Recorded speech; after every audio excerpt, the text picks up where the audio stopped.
Hello everyone, आप सब कैसे हैं। मैं उम्मीद करता हूं कि बहुत अच्छे होंगे और अपनी पढ़ाई को बहुत अच्छे से कर रहे होंगे।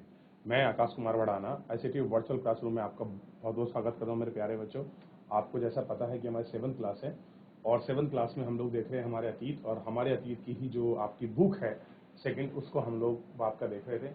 चाहे चैप्टर नंबर 1 हमारा चल रखा था 1000 वर्षों के दौरान आपका पड़ताल, उसको हम लोग गौर करके देख रहे थे। आज हम लोग इस चैप्टर को अंतिम रूप देंगे। तो अभी तक अगर किसी बच्चे का कोई डाउट है, कोई क्वेरी है, आप मुझसे पूछ सकते हैं। लास्ट टाइम हमने जो था क्षेत्रीय भाषाओं के रूप में हमने पढ़ा कि क्षेत्रीय भाषा क्या है, आप कैसे उनको देखते हैं, क्या काम है, क्या उनकी वर्किंग है। हमने जो था आपका बेसिकली इसको हमने उनके अंतर्गत गौर करके देख लिया था। आज हम लोग आगे बढ़ते हैं और आगे बढ़ने के बाद हम इसमें थोड़ा सा आगे चलते हैं और आगे देखते शुरू करते हैं 18वीं सदी में मुगल वंश के पतन का पड़ताल और क्षेत्रीय राज्य फिर से उभरने लगे थे। चलिए मैं शुरू करता हूं, आप तब तक। 18वीं सदी में मुगल पतन के ढाल था, पर क्षेत्रीय फलस्वरूप आपके फिर से उभरने लगे थे।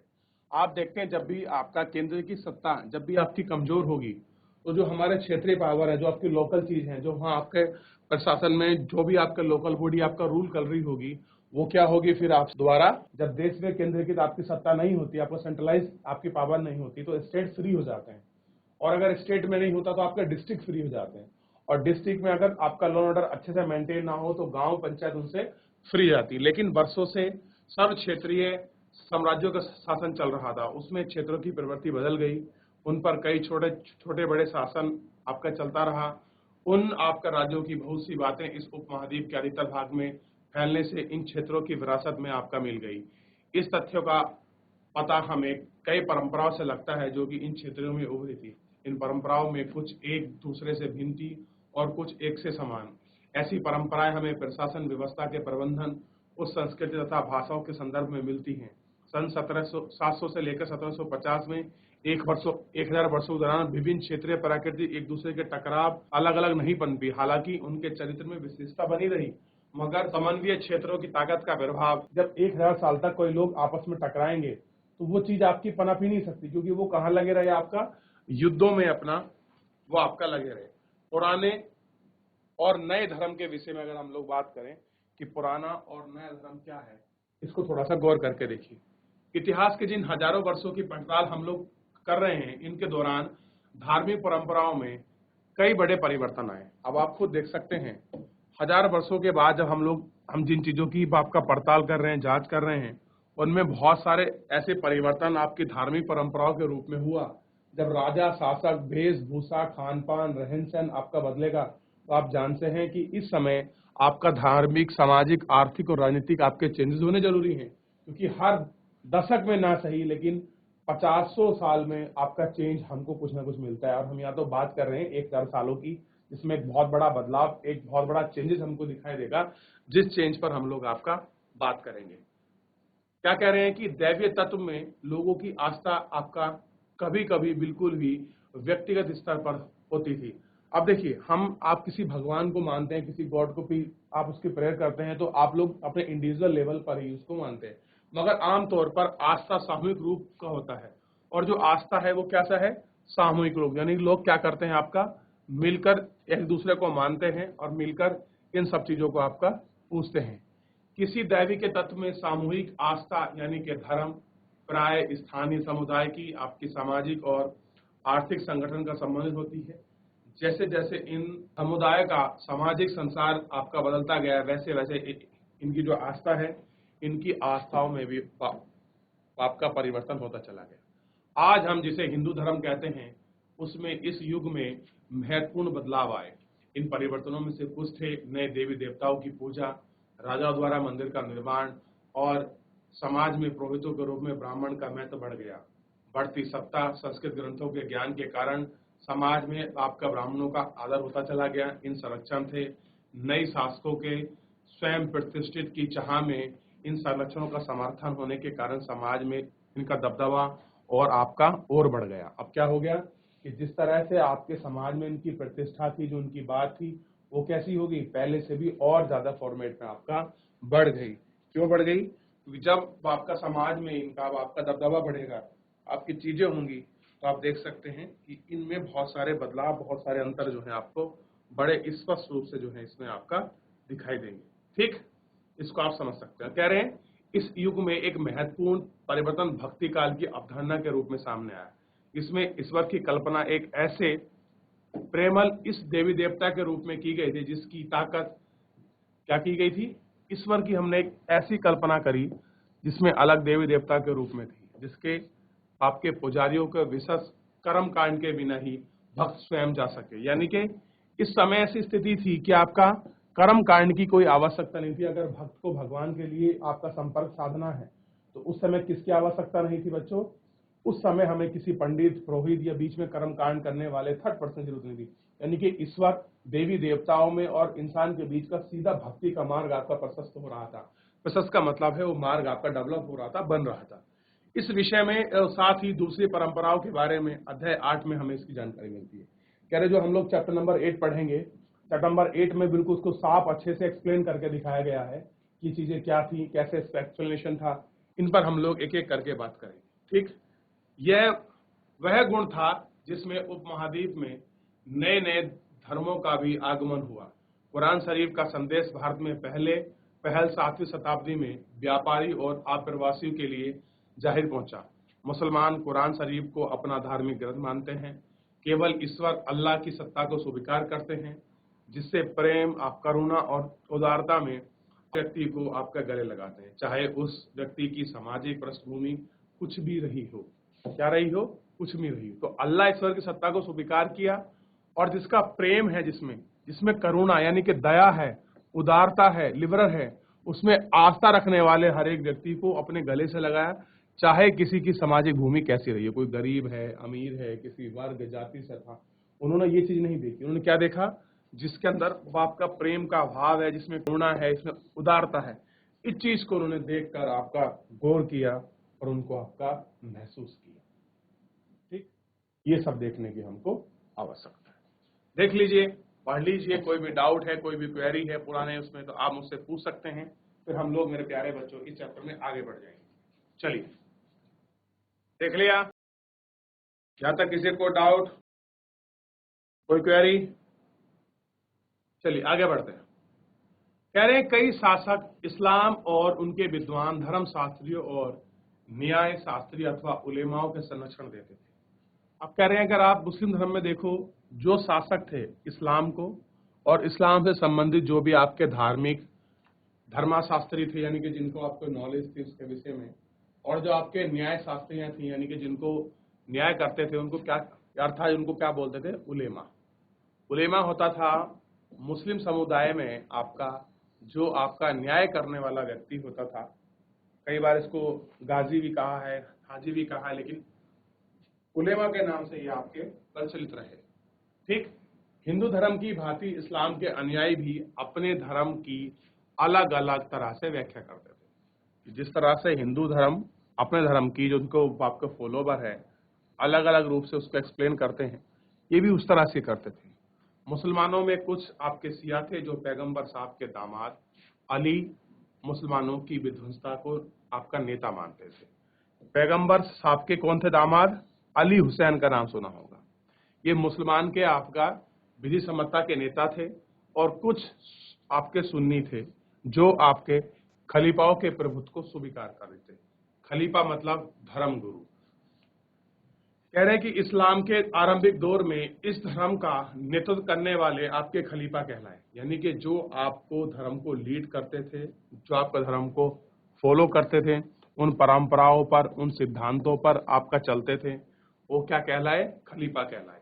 आगे ही ये परंपरा आपकी चलती रही। इस्लामी न्याय सिद्धांत विशेषकर भारत में हनफी और आपका सफी ऐसे सिद्धांत थे जिन्हें आपकी परंपराओं में कई महत्व अंतर रहे। ऐसी ही धर्म सिद्धांत और आपका रहस्यमय पदी विचारधाराओं को लेकर आपका क्या थी, विभिन्नताएं भी आपको देखने के लिए मिलेंगी। क्या मिलेंगी? बहुत सारी विभिन्नता, बहुत सारे डिफरेंसेस जो हैं आपको इसमें देखने के लिए मिल जाएंगे। समय और इतिहास के कालखंडों पर विचार। तो हम क्या करते हैं, समय और उसके जो कालखंड है उन पर हम लोग विचार करें। लेकिन उन पर विचार करने से पहले इन थोड़ी चीजों को आप लोग एक बार गौर करके देखिए कि क्या स्थिति में रहे और किस तरह से ये अपने काम को कर रहे थे, जो इनका काम चल रहा था।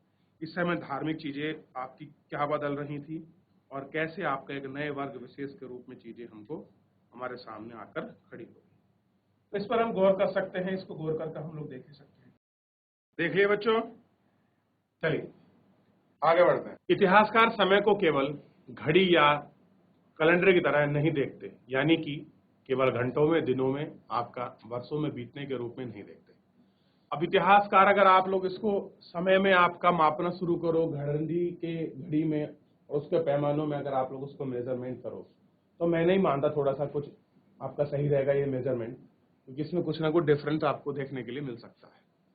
उनका नजरिया यह है कि समय सामाजिक और आर्थिक संगठन में आने वाले परिवर्तन को आपको झलकाता है। क्या दिखाता है? समय की सामाजिक और आर्थिक जो संगठन है, उन संगठन के जो आपके परिवर्तन हैं, उन परिवर्तन को दिखाता है। यह दिखलाता है कि विचार और विश्वासों में कितना स्थायित्व है, कितना परिवर्तन आया है। यदि अतीत को समान विशेषता रखने वाले कुछ बड़े युग हिस्सों कालों में बांट जाए तो समय का अध्ययन आसानी से हो जाता है। कैसे हो जाता है? जो समय है उसका अध्ययन बड़ी आसानी से हो जाता है। 19वीं सदी के मध्य में अंग्रेजी इतिहासकारों ने भारत के इतिहास को 3 युग में बांटा है। अब बांटा 19वीं सदी में 3, एक है हिंदू, एक है मुस्लिम और एक है ब्रिटिश। इन 3 पार्ट में आपका डिवाइड किया। यह विभाजन का विचार आधारित था कि शासकों का धर्म एक महत्वपूर्ण ऐतिहासिक परिवर्तन, और किस आधार पर ये आपका बात कर रहे थे, जो आपके शासक हैं उनकी जो आपकी धार्मिक पृष्ठभूमि है उस बेस पे ये आपका चेंजेस की मांग कर रहे थे। अर्थव्यवस्था, समाज और संस्कृति में कोई भी महत्वपूर्ण बदलाव नहीं आता था। इस दृष्टि से इस उपमहाद्वीप की अपार विविधता की उपेक्षा की जाती थी। क्या करते थे? इस महाद्वीप की अपार उपेक्षा की जाती थी। ठीक, इस काल विभाजन को आज बहुत कम इतिहासकार स्वीकार करते हैं। कह रहे जिस तरह से इसको डिवाइड किया हुआ था, इसको आपका बांटा हुआ है कि हिंदू काल, मुस्लिम काल और ब्रिटिश काल, इसको वो इस तरह से एक्सेप्ट नहीं करते कि एक समय में शायद आपका ठीक भी रहा हो, लेकिन आजकल के इतिहासकार इसको सही रूप में आपका नहीं देखते। ठीक, अधिकतर इतिहासकार आर्थिक और सामाजिक कारकों के आधार पर ही अतीत के विभिन्न कालखंडों की विशेषता तय करते हैं। वो क्या कहते हैं? इतिहासकार की जो आर्थिक रहा है और सामाजिक जो इसमें फैक्टर हैं, ये फैक्टर ही आपके बेस हैं उन कालखंडों की विशेषता बताने के लिए, उन कालखंडों की चीजों को दिखाने के लिए। पिछले साल आपने जो इतिहास पढ़े थे उसमें प्राचीन समाज के कई प्रकार के आपके समावेश है, जैसे शिकारी, आपके संग्राहक, प्रारंभ दौर में आपका कर्म और शहरों के गांव और आपके निवासी, उनका प्रारंभिक दौर, राजा क्षेत्र, इस कालखंड की सारी चीज प्लेन करती है। ठीक, पढ़ेंगे कि वहां से प्राय मध्यकालीन इतिहास कहा जाता है।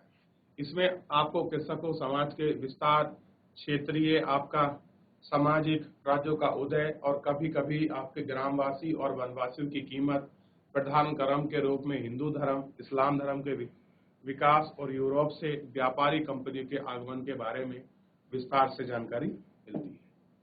भारत के इतिहास में यह 1000 साल के अनेक बदलाव के साक्षी रहे हैं। आखिर 16वीं और 18वीं शताब्दी में 11वीं शताब्दी से काफी भिन्न था। इसलिए इस सारे कालखंड में ऐतिहासिक इकाई के रूप में वहां का देखना समस्याओं से खाली नहीं है। कह रहे कि इसमें बढ़िया 16वीं, 17वीं, 18वीं में बहुत सारे आपको डिफरेंसेस, बहुत सारे अंतर आपको मिलेंगे, जो इस समय के कालखंड को अगर आप लोग अच्छे से देखो तो ये कोई ऐतिहासिक इकाई के रूप में आपको कम नहीं, और ये भी इसमें एक अपने आप में क्या है, समस्या बनी हुई है। मध्यकाल की तुलना प्राय आधुनिक काल से की जाती है। कह रहे जो आपका मध्यकालीन समय है, ये मिडिल टाइम है, तो किससे कंपेयर कर रहे हैं? मॉडर्न टाइमिंग से। आधुनिकता के साथ ही भौतिक उन्नति, बौद्धिक प्रगति का भाव जुड़ा है। इससे आशय यह निकलता है कि मध्यकाल आपका रूढ़िवादी था और उस समय कोई आपका परिवर्तन नहीं हुआ, लेकिन हम जानते हैं कि ऐसा क्यों हुआ था। इन 1000 वर्षों के दौरान इस उपमहाद्वीप में प्राय समाज और परिवर्तन आते रहे। कई क्षेत्रों की अर्थव्यवस्थाएं इतनी समृद्ध हो गई थी कि उनके यूरोपीय क्या होने लगी थी, बहुत सारी यूरोपीय कंपनी उस तरफ आकर्षित होने लगी थी। इस पुस्तक को आप पढ़ते समय परिवर्तन चाहे आपका सक्रिय प्रक्रियाओं को ध्यान चलते हैं, जहां तक संभव हो सके आप पुस्तक को पढ़ें, उनकी तुलना आपस में पिछली दी गई पुस्तकों से करने की कोशिश करें। जहां संभव हो सके देखिए कहां बदलाव हुआ, कैसे कहीं नहीं हुआ। आपस में दुनिया पर आपका नजर डालें और देखते हैं कि इस युग में कैसा बदलाव रहा और इस युग में क्या बदलाव आपको दिखाई दे रहे थे। इन सारी चीजों को देखने की और इन सारी चीजों को गौर करने की बहुत अच्छे से आवश्यकता है, ताकि हर एक बिंदु पर हर एक पहलू को हम लोग देख सकें कि इस उपमहाद्वीप में जो आपके परिवर्तन आ रहे थे, ये परिवर्तन आपकी व्यापारिक कंपनी के दौरान आए थे या कुछ समय के साथ जो आपकी चीजें सामाजिक आर्थिक रूप में जो आपका चेंजेज हो रही थी, या आधुनिकता को जो आपका पूरा विश्व हल्के हल्के स्वीकार कर रहा था, उसमें इसका क्या इम्पैक्ट हो रहा था और भारतीय उपमहाद्वीप में क्या परिवर्तन के दौर में था। तो ये सारी चीजों को आपको देखने की आवश्यकता है और इन पर विचार करने की आवश्यकता है। जहां से भी आपको कुछ भी मिलता है इनके विषय में, आप इसको गौर करके अच्छे से पढ़ें और कोई भी डाउट, कोई भी क्वेरी आपकी बनती है किसी भी प्रकार, मेरे प्यारे बच्चों, आप मुझसे लाइव जुड़कर चैट के माध्यम से अपनी क्वेरी को, अपने प्रश्न को आप मुझसे पूछ सकते हैं, कोई भी स्कूल का कोई भी बच्चा। चलिए 2 मिनट में आप अपना पूरा पढ़ा है, इसमें कोई भी डाउट, कोई क्वेरी आपके पूरे चैप्टर में अगर है आपका, तो आप मेरे प्यारे बच्चों मुझसे लाइव जुड़कर चैट के माध्यम से पूछ सकते हैं। पूरा चैप्टर हम लोग इसमें बहुत अच्छे से आपका देख चुके हैं, देख लीजिए, फिर इसमें हम लोग आगे बढ़ेंगे। चलिए मेरे प्यारे बच्चों, आपने देख लिया, गौर कर लिया, कोई भी डाउट हो आप इसको घर पर जाकर जरूर पढ़ें, देखें। आइए थोड़ा सा मैं आपसे कुछ पूछ लेता हूं आज, फिर इसमें आगे बढ़ूंगा।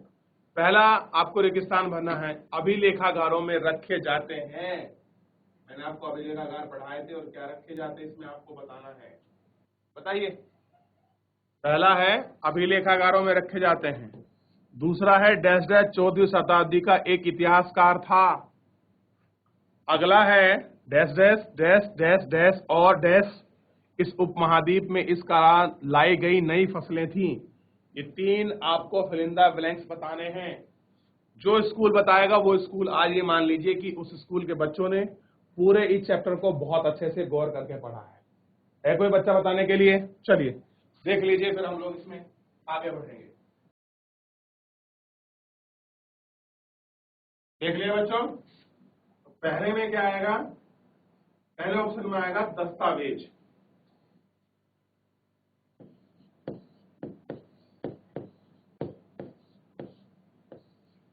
और यहां इस समय एक लेखक था जिसका नाम था जियाउद्दीन बर्नी।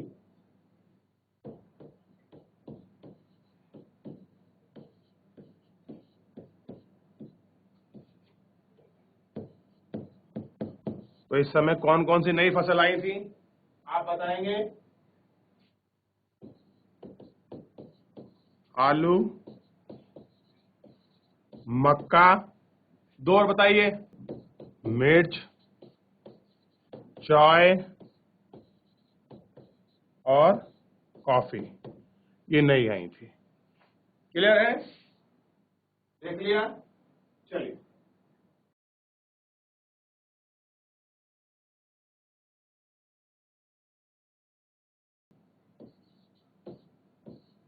याद रहेगा इतना? आगे बढ़ जाए। चलिए, तो मेरे प्यारे बच्चों, फिलहाल आज के इस आपका चैप्टर में इतना ही। मिलते हैं नेक्स्ट चैप्टर में, तब तक अपना ध्यान रखिए, स्वस्थ रहिए, अपनी पढ़ाई को बहुत अच्छे से करते रहिए। मुझसे जुड़ने के लिए आपका बहुत बहुत धन्यवाद।